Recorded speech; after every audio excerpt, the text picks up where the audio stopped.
Draven is a champion who can often feel like a 50-50. Sometimes he gets really fed and is unstoppable, other times he gets behind and cannot contribute to the game. What if there was a Draven playstyle that always let you get an early game lead? Well, our player today may have found it. Our unique player is named Draven 1 Champion on the Korean server, and he is a Grandmaster Draven top lane player. He started playing the game back in Season 6, playing mid in normal games, up to level 30, and starting off his first rank season in gold. He was happy to get to gold and to claim his first victorious skin, and he needed to keep his focus on school, so he did not play anymore that season. Season 7 came, and he considered putting more time into League, but again, he was too busy with school, so again, he climbed only up to gold, then stuck to normal games. In Season 8, he began preparing for a CSAT exam, the most important time in Korean education, where he had to prove himself to go on to university. So again, he put League behind, and prepared, as the LoL season ends just before the Korean exam period starts each year. After a very successful exam period, the pressure was off. He got into his university of choice, and then he had the chance for a bit more spare time. So in 2020, he went all in on LoL. He knew he was a bit behind many Korean players at high elo,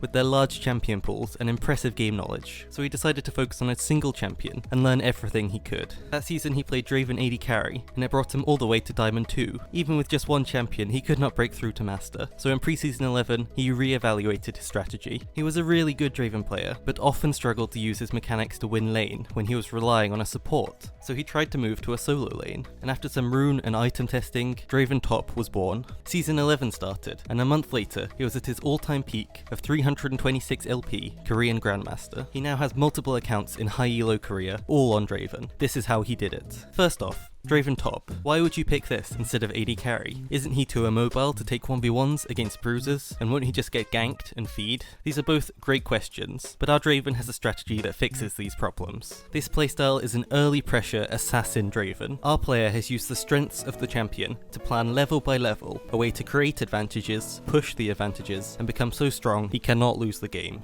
At level 1, Draven takes Q. This is all of his damage pre-6. You might expect a ranged top laner to be harassing at level 1, but he actually plays it very slow, controlling the wave and keeping his axe, getting a second axe as well. He does not want to pressure too hard, as he wants to set up his level 2. At level 2 he takes his W. He has pushed the wave a tiny bit to get the level 2 advantage, while keeping the wave in the center of the lane. This gives him an immediate kill window. With Ignite and press the attack, his damage is already crazy high. Enemies either have to give up the first 3 waves, or they get chased down and killed if they try and go for CS. With Draven W move speed and the reset from the axes, no enemy has your mobility at level 1.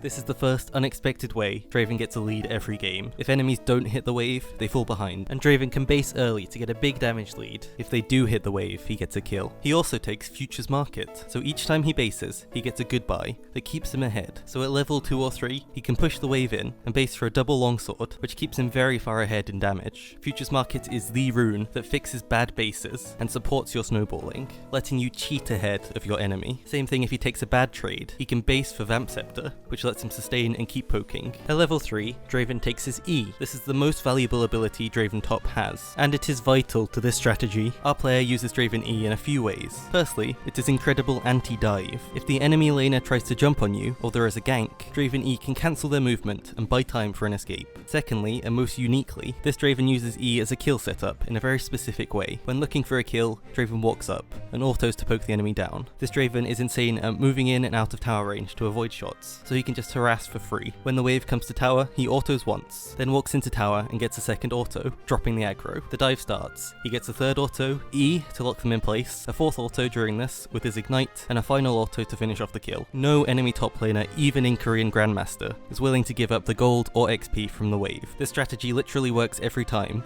because if they give up this wave, they fall behind anyway, so they take the risk, and they end up getting punished for it. Here's a great example. Laning versus an enemy Quinn, Draven takes early wave control with his damage being higher, pushing to get level 2, running her down with the W. He then shoves the wave hard to tower, trying to deny the enemy Quinn even getting back to the wave, since he knows 1v1 he cannot be out-damaged. He takes a free base, rushes back to lane, and kills Quinn again. The lane is just over. Quinn can't even go for CS at this point, so Draven freezes the lane to avoid ganks and build up his advantage. You might think, this sounds great if there's no jungler, but it's Draven Top. Why wouldn't the jungler just camp him and win the game? This is exactly what our player wants you to think. Draven Top is no Quinn, it is not a Vayne, it is not a Teemo, it's not just a normal range top. that you can just kill over and over again, but the enemy assumes that it is. So how do you counter Draven top? You just wait for him to overextend and then jump on him, right? Well, if this happens, our Draven instantly turns to one-shot the enemy top laner. This is normally a surprise, as players usually try to run or swap their focus to the enemy jungler, so this quick reaction gives him an advantage. Draven's damage is consistently higher than any other player in the early game, so as long as he commits instantly, he can take a quick 1v1 to burst the enemy top laner down, whoever it is, even a tank. Then after, he can try and turn on the enemy jungler, which sometimes can give him a double kill, pretty much winning the game. Most of the time, however, he does die here, but is this actually that bad? The enemy jungler gets a kill, but so does Draven. The enemy top laner only gets an assist, so in the top lane trade, Draven is still ahead, unless the enemy jungler is willing to camp his lane 24/7. This pressure sponge strategy, combined with super high burst damage with his runes and ignite, creates a win-win situation for Draven. Either you get ganked a ton, relieving the rest of the map from ganks, while still remaining ahead of the enemy top with wave control and trading kills, or the enemy jungler leaves you alone for a while to go help the rest of his team, and this is where the nightmare starts for the enemy top laner. Even from level 6, Draven can start to look for dives. With the combo I mentioned earlier, he constantly looks to dive over and over again, not killing tower, just getting further and further ahead of the enemy team, creating gold with his passive. His first power spike is Noon Quiver, which is the item AD carries have been dreaming about, giving AD and attack speed, setting up for early kills. This only gets better when Draven gets his first item, Gale Force. This is a vital purchase which gives Draven extra mobility to avoid ganks, as well as outplay opponents. Adding a Gale Force into his dive combo lets him avoid any CC, or dash out of tower after he gets the kill. The early damage Gale Force gives is exactly what AD carries have needed for a long time, and Draven is perfect for using it.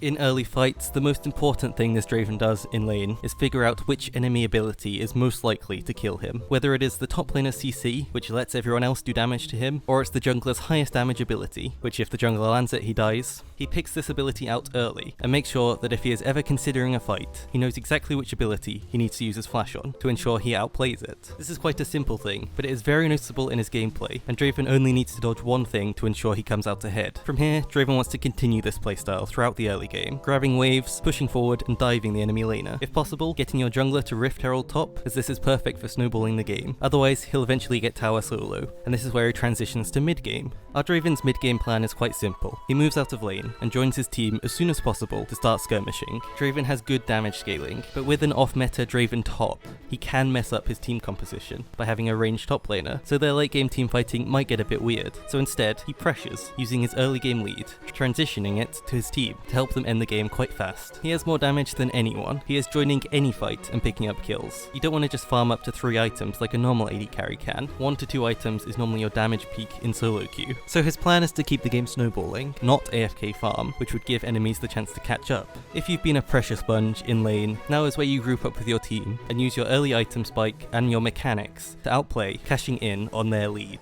If you have been dominating the top lane, you use your advantage instead to provide unexpected early damage on enemies from other lanes, especially the enemy AD carry who will assume they can still 1v1 you, but they stand no chance. In teamfights, Draven plays similar to any backline AD carry, but with one big difference. He positions very safely, letting his frontline start the fight, or waiting for enemies to miss position. He DPSs like any AD carry, having the ability to kill frontline, sticking in a ball with his team, but if any enemy carry moves too far forwards, he Gale Forces into them, very similar to a Kai'Sa with her ult. Draven looks for a one-shot with auto attacks. This is more of an assassin AD carry than a backline tank focuser. You can make the plays yourself, rather than waiting for your team to make the correct decisions, which to be honest, never happens in solo queue. This playstyle may be the saviour of our AD carry mains who are sick of a support ruining their lane, or who are sick of tanks who don't know how to protect them. Smart positioning and good mechanics let him go full out aggressive when he knows he has the damage to win it before he dies. This playstyle is not farm up, get items, front to back fight. It is win lane, win early fights, win a fight in their base, and end the game fast. As a Draven, his theory about the game is that he has enough damage to win any fight. So like the Chad player he is, he either wins a fight and survives, or wins a fight and dies. If he is playing too safe and not committing with his team, the team can end up falling behind, making him less useful, even if he did play it correctly. So he believes that committing with your team to a bad play early on can be better than waiting for a perfect one when he's been outscaled. As Draven top, he bans Malphite every game. He cannot do enough damage damage to kill him. Malphite stacks armor, he's the most popular tank, and there's no way to outplay him after level 6. He takes Ignite Flash every game, this lets him have enough damage to win lane. TP is a waste because he cannot use it to join fights in the front line, or he would just instantly die. For his build, he starts Doran's Blade. If he has to go for an early base, he gets his double longsword. This keeps his damage topped up and still higher than the enemy. An ideal first base, however, would be Vamp Scepter, to keep him full HP while poking. Noon Quiver is a great first power spike. It is the component item AD carries have never had, giving AD and attack speed, to get lots of lane control. First item is always Gale Force for the mobility and damage. If he is against a low CC or low mobility enemy, he has also been testing Duskblade first. This also gives safety in fights, and can lead to some great escapes where the enemy jungler can't even see you. Berserker Greaves are his boots every game. Second item, he goes the Collector. This sets up his third item of Infinity Edge, reaching 100% crit. This is by far the strongest AD carry build right now, so Draven is perfectly positioned to use it. Here's the rune page he takes most games for early pressure and snowballing with free gold from the inspiration tree, but he has another page he takes against ranged opponents. Funnily, here he goes for Grasp, going for a more tanky style, which lets him outtrade enemies. Press the attack would be useless here, as 3 auto attacks in a row in a ranged matchup are very rare. By the way, make sure you check out my stream at twitch.tv/happychimenoises. Off meta, high elo every day from 1 PM GMT. Like and subscribe if you enjoyed. Thanks so much for watching.